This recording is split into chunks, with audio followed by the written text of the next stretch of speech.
It is time for Don't Have a Meltdown Monday. We are trying to pour into you, and Ron says too late. Never too late. It's only 10:16. We are bringing in help and reinforcements by means of Joyce Marter, who is a psychotherapist and author of The Financial Mindset Fix, a mental fitness program for an abundant life. That is a juicy title. So glad to see you, Joyce. So let's first start out talking about the idea that there really is a connection between your self-worth and your net worth. Yes, absolutely. So I've been practicing as a psychotherapist for over 25 years, and I noticed in my practice that as my clients made progress in therapy, they started to earn more money. And I was like, why is this happening? Because we're working on depression, anxiety, relationship issues, and it's because their self-esteem was improving. So they were putting themselves out in the world with more confidence, more assertiveness, having better boundaries, and negotiating. So there's a huge connection between how we feel about ourselves and our financial prosperity. That's really interesting, and you've been doing this for 20 years, so it sounds like you have had a lot of different case studies individually. Can you kind of take us through the steps that somebody would take if they have had, a financial trauma, something like a bankruptcy, or perhaps, a marriage ending and having that impact finances, things like that? How do you come back from that? First of all, you need to really honor your financial trauma, honor your feelings and your emotions as a normal response to what you've been through. Some of us have had financial traumas in our families of origin that have shaped and molded how we think about money and our psychology of money. And so we need to be conscious of how our past experiences have shaped our money story. That's interesting. So, for example, if somebody, they think about people who grew up in the Depression era, or even somebody who grew up with parents always saying, gosh, we can't afford it, we can't afford it, we can't afford it.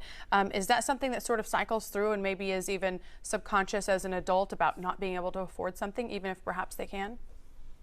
Exactly. Cognitive behavioral therapy says that our thoughts precede our emotions and behaviors. So if we've been programmed with these messages that we're never going to have financial prosperity and that it's not within reach, part of us believes that.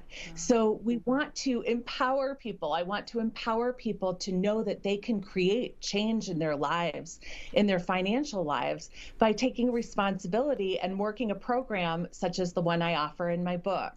Can you talk about what a first step would be for that? Is it writing something down every morning, or repeating mantras, or perhaps something deeper? Yes, I think it's important to become aware of your psychology of money. So I notice in my practice when people are setting their own ceilings with self-limiting beliefs. So saying things like, you know what, I could never start my own business. I would never get that promotion. It's not possible for me. It's out of reach. And that's a scarcity mindset. So then how do they flip the script on that? They have to shift their thinking to more abundant thinking. So opening their possibilities, expanding their beliefs about what is available to them, and using creativity and openness and skills from psychology that are proven to shift the thinking from the more negative to the more positive. Okay, and what does that look like? Is it, like I said, is there a tangible thing somebody could do, a good first step?